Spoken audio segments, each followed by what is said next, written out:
महाराष्ट्र की राजनीति में एक लंबा सफर तय करने वाले मराठा छत्रप जी एनसीपी शरद पवार गुट के प्रमुख इतना लंबा सफर तय करने के बाद और इतनी इतनी उम्र में बाद भी हैरान ये कि कल वो पहुंच गए एकनाथ शिंदे जी के पास। और तेजी इतनी थी कि उनकी तेजी देख के कैबिनेट मीटिंग छोड़ के एकनाथ शिंदे जी भागे भागे चले गए। और गए तो ये हुआ कि भाई कैसे वो जो मिलना हुआ, वो मिलने भर में तो जिसे लग रहा है कि महाराष्ट्र की राजनीति में भूचाल सा आ गया और कई एक माने निकाले जा रहे हैं उसके। अच्छा भाई, आपसे अब इसी बात पे आज चर्चा करेंगे। बहुत बहुत स्वागत है आपका।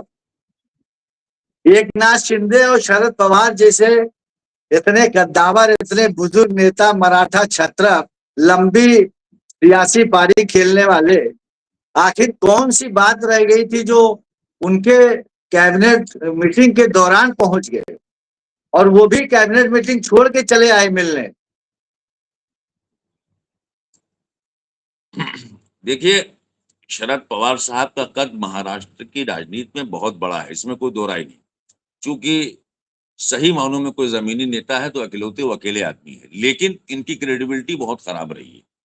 ये हर चीज अपने हिसाब से करते हैं। आज इन्हीं के पार्टी के लोग कर रहे हैं कि साहब एक शिष्टाचार मुलाकात थी, लैंड बंटवारे की वजह से महाराष्ट्र और उसका जो कर्नाटका का बॉर्डर है उसकी कोई बात करनी है। अब इतना शरद पवार साहब को चिंता हो गई, अपनी पार्टी बचा नहीं पा रहे हैं, कर्नाटका का बॉर्डर जा रहे हैं बचाने के लिए। तो ये सब कहने के लिए तो ठीक है कि आप मीडिया में बयान दे दीजिए और बता दीजिए साहब को इसलिए गए थे। आजकल कौन नेता इस बात पे बात करता है कि साहब हमारा स्टेट का जो है वो बाउंड्रीज कहाँ है और देश की बाउंड्रीज कहाँ है, देश में लोग घुसते चले आ रहे हैं, आप स्टेट की बाउंड्री लेके बैठे हुए हैं। तो शरद पवार साहब का हमेशा से क्रेडिबिलिटी खराब रही। जिसके साथ होते हैं, पता नहीं उसके साथ होते भी कि नहीं होते हैं, लेकिन दूसरी तरफ दूसरे लोगों से भी उसी तरह से वो अपना एक ताल्लुक बनाए रखते हैं। इसीलिए आप देखिए कि इतना अडानी का मुद्दा हुआ, कांग्रेस जो है उसको लीड करती रही, पूरे चुनाव भर में बोलती रही, लेकिन शरद पवार की जबान बिल्कुल सिली हुई थी। क्योंकि रीजन उसके पीछे यह था कि सबसे ज्यादा उन्होंने अडानी को जो है सपोर्ट किया हर मैटर को लेकर। खुद मोदी जी के साथ ये स्टेज शेयर करते हैं और उसी प्रोग्राम में मोदी जी को लोकमान्य तिलक करके वो एक पुरस्कार वहां था वो दिया गया। उसी स्टेज को इन्होंने शेयर किया मोदी के साथ। बहुत लोगों ने मुखालफत की कि आप एक तरफ चुनाव में जाने वाले, एक तरफ आप स्टेज शेयर कर रहे हो, लेकिन शरद पवार पे कोई फर्क नहीं पड़ा। इसी तरह से मालदीव का एक इशू था, वहां कुछ मिनिस्टर्स ने जो है कुछ बोल दिया था इनके ऊपर कि साहब पीएम मोदी के ऊपर, तो उसमें फौरन शरद पवार डिफेंड करने के लिए आ गए। तो शरद पवार जी जब जब कोई ऐसी बात आई, और उनका हमेशा से ये रहा कि उन्होंने मोदी जी को डिफेंड ही किया है। कहने के लिए तो ठीक है, उनके अपोजिट चुनाव लड़ने, चुनाव की अपनी एक राजनीति होती है, उनका बस नहीं चल रहा है वो सीधे भाजपा ज्वाइन करें। अब शिंदे के जरिए एक रास्ता जो है तलाश करने की कोशिश हो रही है। और मैंने पहले भी कहा था कि क्योंकि कांग्रेस के साथ सबसे बड़ा मसला ये है कि कोई बात अगर आती है तो उसको आगे लेके जा नहीं पाती। हाँ जी, आपने शरद पवार को लगता है कि आज अगर हम जाएंगे, आज अगर हम जाएंगे नहीं तो कल हमारी पार्टी वैसे भी नहीं बचेगी। तो अब हो सकता है इसी सिलसिले की कोई बात रही हो, वरना मीटिंग छोड़ के, वाकई कह रहे हैं आप, कैबिनेट मीटिंग छोड़ के कोई आदमी नेता भाग के आता है। शरद पवार कोई पर्सनल उनके घर में मिलने नहीं आए थे, उनको ऑनर देने के लिए हो गए। इससे सीधे सीधे ये बात जाहिर है कि बिल्कुल वो ये अहम चीज थी जिसका हो सकता है पटापेक्ष एक दो दिन के अंदर जो है हो जाए। तारिक अनवर और पीए संगमा और ये खुद बताते, खुद शरद पवार जी, एक टाइम था और बिल्कुल से उरूज पे लोगों का पूरा राजनीतिक जो इनका कैरियर रहा एकदम पूरे उरूज पे था। उस टाइम कांग्रेस को इन लोगों ने धोखा दिया और एक उसमें एक तरह से फाड़ कर दिया और फिर बनाए अपने एनसीपी बनाई। एनसीपी में भी एक गुटबाजी हो गई। अब आप उसके बाद, जबकि अभी जल्दी बात चल रही थी कि सुप्रिया सुले जी एक तरह से कांग्रेस में विलय की बात चल रही थी। एक कार्यक्रम में आपने कहा भी था इस बात को लेके कि हो जाता अच्छा है, लेकिन कांग्रेस वाले देरी बहुत लगाते हैं। तो ये क्या उसका रद्दे अमल है? कोई शिष्टाचार भेंट थी ये, या इसके पीछे कोई महाराष्ट्र में खेला होने जा रहा है?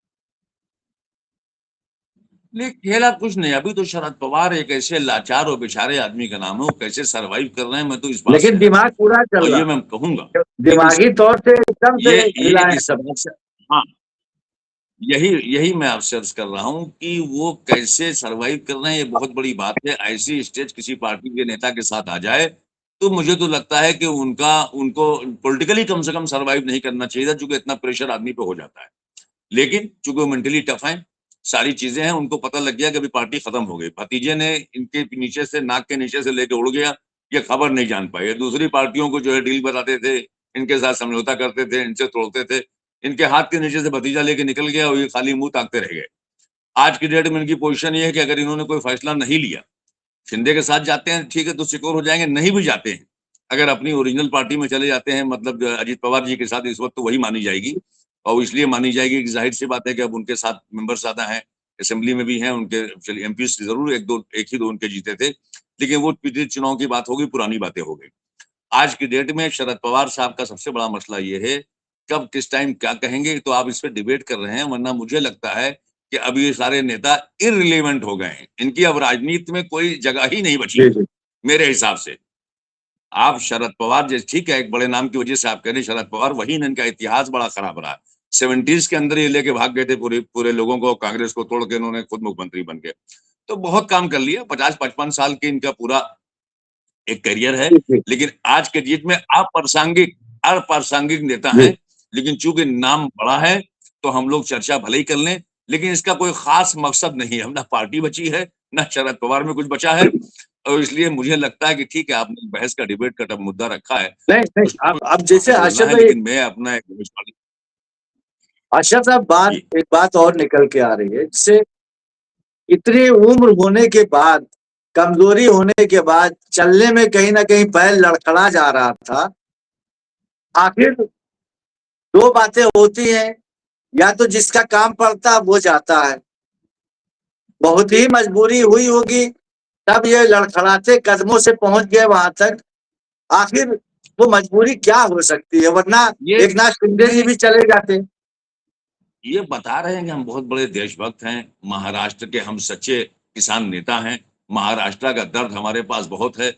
इतनी बीमारी, इतनी परेशानियों के बावजूद ये चले गए विवाद के ऊपर कि साहब जो बाउंड्रीज का बंटवारा है कर्नाटका और महाराष्ट्र के बीच में, कहना इनका यही है। लेकिन क्या राजनीति में इस तरह की बातें जो कही जाती हैं, वो हाँ हमारी जी आपके जी। समझ में आती हैं? हमारी सही। आपकी समझ में इसलिए नहीं आती कि कोई भी नेता, खाली मैं शरद पवार की बात नहीं करता, जी जी। 99% नेताओं की पोजीशन ये है कि उनकी कथनी और करनी में डिफरेंस होता है।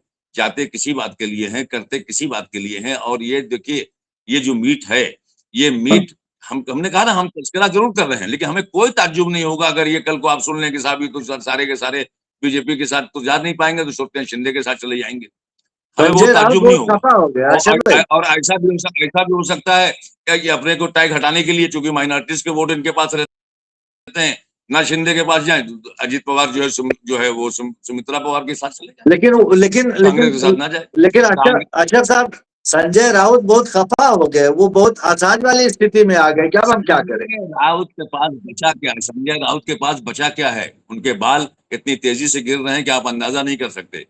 संजय राउत के पास कुछ बचा नहीं है। उद्धव ठाकरे की भी वही पोजीशन है।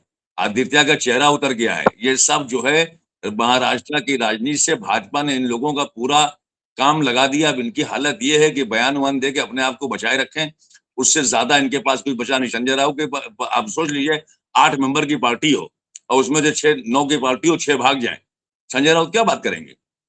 आपके नेता की इतनी कनेक्टिविटी नहीं थी, इतना बचा के नहीं रख पाए, जो भी रीजन रहा हो, क्यों ऐसे लोगों को टिकट दिया आपने? क्यों ऐसे लोगों को चुनवा के भेजा आपने? तो जब आप लोगों का तरीका बदल गया, आप उन नेताओं से पैसे लेते हैं, उनको टिकट उसी हिसाब से देते हैं, तो उनकी भी कोई आस्था उस्था पार्टी में रहती नहीं। जिसको जहां समझ में आता है जाता है। अब यही आज की राजनीति हो गई है कि जितनी भी इस तरह की रीजनल पार्टियां हैं, इनका हशर ऐसा ही होना है। हाँ जो कभी कभी मोदी जी कहते नहीं है जी। कि सब खत्म हो जाएंगी, ये वाकई खत्म हो जाएंगी। लेकिन और सिर्फ यहाँ 2 ही पार्टी बचेगी, एक को जी अच्छा साहब, वो जवानी का जब दौर था शरद पवार जी का और बाला साहब ठाकरे का, वो 16 बयानी जब होती थी इन लोगों की, आग उगलने वाली, बाला साहब ठाकरे तो एकदम गजब वाले अंदाज में थे। उस जवानी के टाइम में कुछ चीजें शरद पवार जी से रह गई थी जो आप पूरा निपटाने पे आ गए हैं क्या, कि उनके बेटे की भी जमीन एकदम ही से खत्म करने पे लग गए। नहीं नहीं नहीं। शरद पवार साहब जब अपनी इंडिपेंडेंट पार्टी चलाते थे एनसीपी, तब भी उनका बाला साहब ठाकरे से बहुत पर्सनल रिलेशन था। अच्छा। और उसके बाद हम नेवाला हम प्याला थे। हाँ, यही तो खूबी रही बहुत बढ़िया। शरद पवार साहब की, यही खूबी हाँ रही हाँ जी। कि हर कोई समझता था कि शरद पवार हमसे हाँ, बहुत करीब मेरे है। करीब है। शरद पवार किससे करीब थे?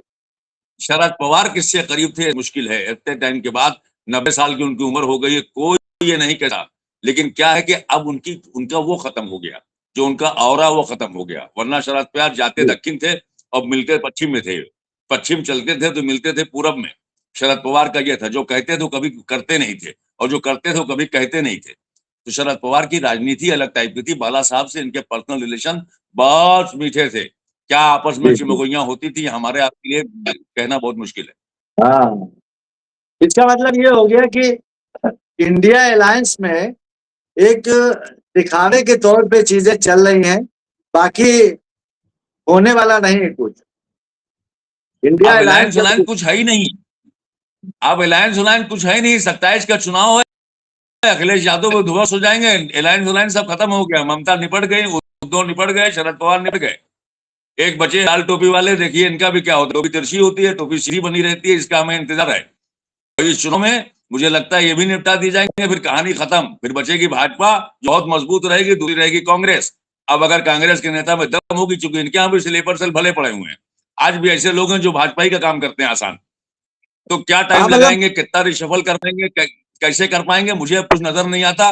और धीरे धीरे हम लोग इस हकीकत को पहचानने को तैयार हो गए। हालांकि हमारे ऊपर एक चार्ज लगता है कि हम मुस्लिम हैं, इसलिए हमने मान लिया कि हम अप्रासंगिक हो गए।